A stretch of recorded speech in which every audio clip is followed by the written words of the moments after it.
بسم اللہ الرحمن الرحیم، شروع اللہ کے نام سے جو بڑا مہربان اور نہایت رحم والا ہے۔ کتاب و صلاۃ، نماز سے متعلق احکام و مسائل، باب نمبر 1، شب معراج میں نماز کس طرح فرض کی گئی۔ حضرت ابن عباس رضی اللہ عنہ نے کہا، مجھ سے حضرت ابو سفیان بن حرب رضی اللہ عنہ نے ہرقل کی حدیث ذکر کرتے ہوئے بیان کیا کہ وہ یعنی نبی صلی اللہ علیہ وآلہ وسلم ہمیں نماز، صدقہ اور پرہیزگاری کا حکم دیتے ہیں۔ حدیث نمبر 349، حضرت انس بن مالک رضی اللہ عنہ سے روایت ہے، انہوں نے کہا، حضرت ابو ذر رضی اللہ عنہ بیان کرتے تھے کہ رسول اللہ صلی اللہ علیہ وآلہ وسلم نے فرمایا، جب میں مکے میں تھا تو ایک شب میرے گھر کی چھت پھٹی، حضرت جبرائیل علیہ السلام اترے، انہوں نے پہلے میرے سینے کو چاک کر کے اسے آب زمزم سے دھویا، پھر ایمان و حکمت سے بھرا ہوا سونے کا ایک تشت لائے اور اسے میرے سینے میں ڈال دیا، بعد میں سینہ بند کر دیا، پھر انہوں نے میرا ہاتھ پکڑا اور مجھے آسمان دنیا کی طرف لے چڑھے۔ جب میں آسمان دنیا پر پہنچا تو جبرائیل علیہ السلام نے داروغہ آسمان سے کہا، دروازہ کھول۔ اس نے کہا، کون ہے؟ بولے، میں جبرائیل ہوں۔ پھر اس نے پوچھا، تمہارے ہمراہ بھی کوئی ہے؟ حضرت جبرائیل نے کہا، ہاں، میرے ساتھ حضرت محمد صلی اللہ علیہ وآلہ وسلم ہیں۔ اس نے پھر دریافت کیا، انہیں دعوت دی گئی ہے؟ حضرت جبرائیل علیہ السلام نے کہا، ہاں۔ اس نے جب دروازہ کھول دیا تو ہم آسمان دنیا پر چڑھے، وہاں ہم نے ایک ایسے شخص کو بیٹھے دیکھا جس کی دائیں جانب جم غفیر اور بائیں جانب بھی انبوہ کثیر تھا۔ جب وہ اپنی دائیں جانب دیکھتا تو ہنستا اور جب بائیں طرف دیکھتا تو رو دیتا۔ اس نے مجھے دیکھ کر فرمایا، نیک پیغمبر، اچھے بیٹے، خوش آمدید۔ میں نے جبرائیل علیہ السلام سے پوچھا، یہ کون ہیں؟ انہوں نے جواب دیا، یہ حضرت آدم علیہ السلام ہیں اور ان کے دائیں بائیں انبوہ کثیر ان کی اولاد کی ارواح ہیں۔ دائیں جانب والی جنتی اور بائیں جانب والی دوزخی ہیں، اس لیے بائیں طرف نظر کر کے ہنس دیتے ہیں اور بائیں طرف دیکھ کر رو دیتے ہیں۔ پھر حضرت جبرائیل علیہ السلام مجھے لے کر دوسرے آسمان کی طرف چڑھے اور اس کے داروغے سے کہا، دروازہ کھول۔ اس نے بھی وہی گفتگو کی جو پہلے نے کی تھی، چنانچہ اس نے دروازہ کھول دیا۔ حضرت انس رضی اللہ عنہ نے فرمایا، حضرت ابو ذر کے بیان کے مطابق رسول اللہ صلی اللہ علیہ وآلہ وسلم نے آسمانوں میں حضرت آدم اور ادریس، موسیٰ، عیسیٰ اور حضرت ابراہیم علیہ السلام و اجمعین سے ملاقات کی، لیکن ان کے مقامات کو بیان نہیں کیا، صرف اتنا کہا کہ آسمان اول پر حضرت آدم علیہ السلام اور چھٹے آسمان پر حضرت ابراہیم علیہ السلام کو پایا۔ حضرت انس رضی اللہ عنہ نے فرمایا، جب حضرت جبرائیل علیہ السلام نے نبی صلی اللہ علیہ وآلہ وسلم کو لے کر حضرت ادریس علیہ السلام کے پاس سے گزرے تو انہوں نے فرمایا، نیک پیغمبر اور اچھے بھائی، خوش آمدید۔ میں نے پوچھا، یہ کون ہیں؟ حضرت جبرائیل علیہ السلام نے جواب دیا، یہ حضرت ادریس علیہ السلام ہیں۔ پھر میں نے حضرت موسیٰ علیہ السلام کے پاس سے گزرا تو انہوں نے کہا، نیک پیغمبر اور اچھے بھائی، خوش آمدید۔ میں نے پوچھا، یہ کون ہیں؟ جبرائیل نے جواب دیا، یہ حضرت موسیٰ علیہ السلام ہیں۔ پھر میں حضرت عیسیٰ علیہ السلام کے پاس سے گزرا تو انہوں نے کہا، نیک پیغمبر اور اچھے بھائی، خوش آمدید۔ میں نے حضرت جبرائیل سے پوچھا، یہ کون ہیں؟ تو انہوں نے جواب دیا، یہ حضرت عیسیٰ علیہ السلام ہیں۔ پھر میں حضرت ابراہیم علیہ السلام کے پاس سے گزرا تو انہوں نے بھی کہا، اے صالح نبی اور اچھے بیٹے، خوش آمدید۔ میں نے حضرت جبرائیل علیہ السلام سے پوچھا، یہ کون ہیں؟ یہ حضرت ابراہیم صلی اللہ علیہ وآلہ وسلم ہیں۔ حضرت ابن عباس رضی اللہ عنہ اور حضرت ابو حبا انصاری رضی اللہ عنہ کا بیان ہے، نبی صلی اللہ علیہ وآلہ وسلم نے فرمایا،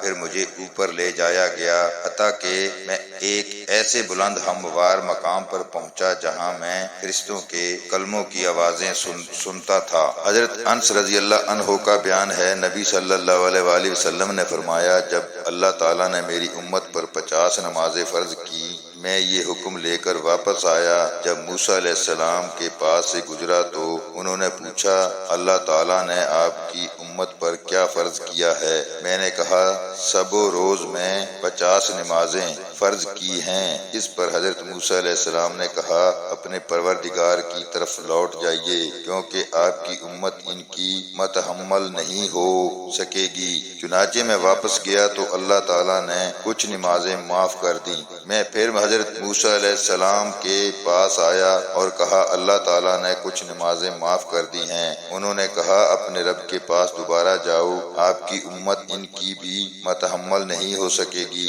میں لوٹا تو اللہ نے کچھ اور نمازیں معاف کر دیں۔ میں پھر حضرت موسیٰ علیہ السلام کے پاس آیا تو انہوں نے کہا پھر اپنے پروردگار کے پاس واپس جائیں، کیونکہ آپ کی امت ان نمازوں کی بھی متحمل نہیں ہو سکے گی۔ پھر میں لوٹا اور ایسا کئی بار ہوا۔ بالآخر اللہ تعالیٰ نے فرمایا وہ نمازیں 5 ہیں اور در حقیقت ثواب کے لحاظ سے 50 ہیں۔ میرے ہاں فیصلہ بدلنے کا دستور نہیں۔ میں پھر موسیٰ علیہ السلام کے پاس لوٹ کر آیا تو انہوں نے کہا اپنے رب کے پاس مزید تخفیف کے لیے لوٹ جاؤ۔ میں نے کہا اب مجھے اپنے مالک سے شرم آتی ہے۔ پھر مجھے جبرائیل لے کر روانہ ہو گئے، یہاں تک کہ سدرۃ المنتہیہ تک پہنچا دیا، جسے کئی طرح کے رنگوں نے ڈھانپ رکھا تھا، جن کی حقیقت کا مجھے علم نہیں۔ پھر میں جنت میں داخل کیا گیا، وہاں کیا دیکھتا ہوں کہ اس میں موتیوں کی جگمگاتی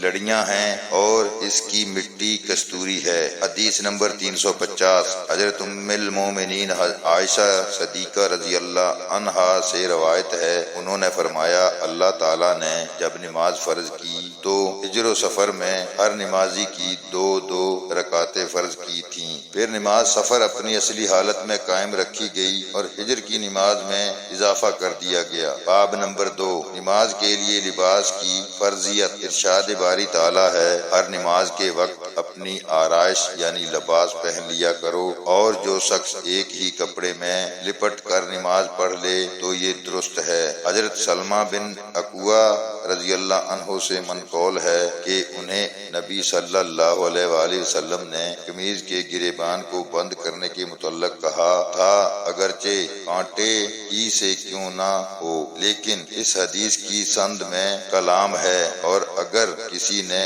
ایسے کپڑے پہن کر نماز پڑھی جن میں جمع کرتا ہے تو کوئی حرج نہیں، بشرطیہ کہ ان میں نجاست نہ دیکھے۔ نبی صلی اللہ علیہ وآلہ وسلم نے حکم دیا تھا کہ کوئی برہنہ ہو کر بیت اللہ کا طواف نہ کرے۔ حدیث نمبر 351 حضرت ام عطیہ رضی اللہ عنہا فرماتی ہیں کہ ہمیں حکم دیا گیا کہ ہم عیدین کے موقع پر حائضہ اور پردہ نشین عورتوں کو باہر لائیں تاکہ وہ مسلمانوں کی جماعت اور ان کی دعاؤں میں شریک ہوں۔ البتہ جو عورتیں ایام والی ہوں وہ نماز کی جگہ سے الگ رہیں۔ ایک عورت نے عرض کیا اللہ کے رسول، ہم میں سے کسی کو چادر میسر نہیں ہوتی۔ آپ نے فرمایا اس کے ساتھ جانے والی اس کی چادر میں لے لے۔ عبداللہ بن رجا نے کہا ہمیں عمران نے یہ حدیث سنائی، انہوں نے کہا ہم سے محمد بن سیرین نے یہ حدیث بیان کی، اور محمد بن سیرین نے کہا ہم سے ام عطیہ رضی اللہ عنہا نے یہ حدیث ذکر کی، انہوں نے فرمایا میں نے نبی صلی اللہ علیہ وآلہ وسلم سے یہ حدیث سنی۔ باب نمبر 3 دوران نماز میں گردن پر تابند کی گرہ لگانا۔ سہل بن شاد سے روایت ہے کہ صحابہ اکرام رضی اللہ عنہم نے نبی صلی اللہ علیہ وآلہ وسلم کے ساتھ اپنے شانوں پر تابند کی گرہ لگا کر نماز پڑھی تھی۔ حدیث نمبر 352 حضرت محمد بن منقدر رحمت اللہ سے روایت ہے حضرت جابر رضی اللہ عنہ نے صرف ایک تابند میں نماز پڑھی جس کی گرہ انہوں نے اپنی گردن پر لگائی تھی، حالانکہ ان کے دوسرے کپڑے ایک تپائی پر رکھے ہوئے تھے۔ لوگوں میں سے کسی نے کہا آپ ایک آزار میں نماز پڑھتے ہیں۔ حضرت جابر رضی اللہ عنہ نے فرمایا میں نے ایسا صرف اس لیے کیا ہے تاکہ مجھے تجھ جیسا احمق دیکھ لے، اور نبی صلی اللہ علیہ وآلہ وسلم کے عہد مبارک میں کس کے پاس 2 کپڑے ہوتے تھے۔ حدیث نمبر 353 حضرت محمد بن منقدر سے روایت ہے انہوں نے کہا میں نے حضرت جابر رضی اللہ عنہ کو ایک ہی کپڑے میں نماز پڑھتے ہوئے دیکھا۔ انہوں نے فرمایا میں نے نبی صلی اللہ علیہ وآلہ وسلم کو ایک کپڑے میں نماز پڑھتے دیکھا ہے۔ باب نمبر 4، صرف ایک کپڑا بدن پر لپیٹ کر نماز پڑھنا۔ امام زہری نے اپنی روایت کردہ حدیث میں بیان کیا کہ ملتحف کے معنی متوسا کے ہیں، اور متوسا اس شخص کو کہتے ہیں جو کپڑے کے دائیں کنارے کو بائیں بغل کے نیچے سے نکال کر اور بائیں کنارے کو دائیں بغل کے نیچے سے نکال کر کندھوں پر ڈال لے اور دونوں کندھوں کو لپیٹ لینا اشتمال میں یہی ہے۔ امام زہری نے کہا حضرت ام ہانی رضی اللہ عنہا نے فرمایا نبی صلی اللہ علیہ وآلہ وسلم نے ایک کپڑا کندھوں پر اس طرح لپیٹا کہ بایاں کنارہ دائیں طرف اور دایاں کنارہ بائیں طرف نکل آیا۔ حدیث نمبر 354۔ حضرت عمر بن ابی سلمہ رضی اللہ عنہا سے روایت ہے کہ نبی صلی اللہ علیہ وآلہ وسلم نے ایک دفعہ ایک ہی کپڑے میں نماز پڑھی جبکہ اس کے دونوں کناروں کو الٹ کر اپنے کندھوں پر ڈال لیا تھا۔ حدیث نمبر 355۔ حضرت عمر بن ابی سلمہ رضی اللہ عنہ سے روایت ہے انہوں نے نبی صلی اللہ علیہ وآلہ وسلم کو حضرت ام سلمہ رضی اللہ عنہا کے گھر میں ایک کپڑے میں نماز پڑھتے ہوئے دیکھا۔ آپ نے چادر کے دونوں کناروں کو دونوں کندھوں پر ڈالا ہوا تھا۔ حدیث نمبر 356۔ حضرت عمر بن ابی سلمہ رضی اللہ عنہ ہی سے روایت ہے انہوں نے فرمایا میں نے رسول اللہ صلی اللہ علیہ وآلہ وسلم کو حضرت ام سلمہ رضی اللہ عنہا کے گھر میں ایک کپڑا لپیٹ کر نماز پڑھتے دیکھا جس کے دونوں کنارے آپ نے اپنے دونوں کندھوں پر ڈال رکھے تھے۔ حدیث نمبر 357۔ حضرت ام ہانی رضی اللہ عنہا سے روایت ہے انہوں نے فرمایا میں فتح مکہ کے دن رسول اللہ صلی اللہ علیہ وآلہ وسلم کی خدمت میں حاضر ہوئی تو میں نے اس وقت آپ صلی اللہ علیہ وسلم کو غسل کرتے ہوئے پایا جبکہ آپ کی صاحبزادی حضرت فاطمہ رضی اللہ عنہا نے پردہ کر رکھا تھا۔ فرماتی ہیں میں نے آپ کو سلام کیا، آپ نے دریافت فرمایا یہ کون عورت ہے؟ میں نے خود عرض کیا میں ابو طالب کی بیٹی ام ہانی ہوں۔ آپ نے فرمایا ام ہانی کو خوش آمدید ہو۔ پھر جب آپ غسل سے فارغ ہو گئے تو آپ نے ایک ہی کپڑا اپنے گرد لپیٹ کر 8 رکعت نماز ادا کی۔ جب آپ نماز سے فارغ ہو گئے تو میں نے عرض کیا اللہ کے رسول میرے مادر ذات یعنی حضرت علی رضی اللہ عنہ ایک آدمی یعنی فلاں بن حبیرہ کو قتل کرنے کا ارادہ رکھتے ہیں حالانکہ میں نے اسے پناہ دے رکھی ہے۔ یہ سن کر رسول اللہ صلی اللہ علیہ وآلہ وسلم نے فرمایا اے ام ہانی جسے تم نے پناہ دی اسے ہم نے بھی پناہ دی۔ حضرت ام ہانی رضی اللہ عنہا فرماتی ہیں یہ چاشت کی نماز تھی۔ حدیث نمبر 358۔ حضرت ابو ہریرہ رضی اللہ عنہ سے روایت ہے کہ سائل نے رسول اللہ صلی اللہ علیہ وآلہ وسلم سے ایک کپڑے میں نماز پڑھنے کی بابت دریافت کیا تو آپ نے فرمایا کیا تم میں سے ہر ایک کے پاس 2 کپڑے ہوتے ہیں؟ باب نمبر 5۔ جب کوئی ایک ہی کپڑے میں نماز پڑھے تو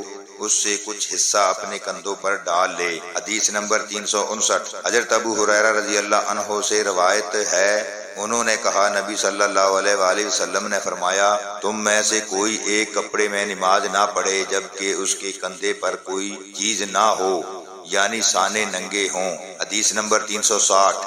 حضرت ابو ہریرہ رضی اللہ عنہ ہی سے روایت ہے انہوں نے فرمایا میں گواہی دیتا ہوں کہ میں نے رسول اللہ صلی اللہ علیہ وآلہ وسلم کو یہ فرماتے سنا جو شخص ایک کپڑے میں نماز پڑھے اسے چاہیے کہ اس کے دونوں کناروں کو الٹ لے یعنی اس کا دایاں کنارہ بائیں طرف اور بایاں کنارہ دائیں طرف ڈال لے۔ اللہ تعالی ہم سب کو دین کو صحیح معنوں میں سمجھنے کی توفیق عطا فرمائے، آمین ثم آمین۔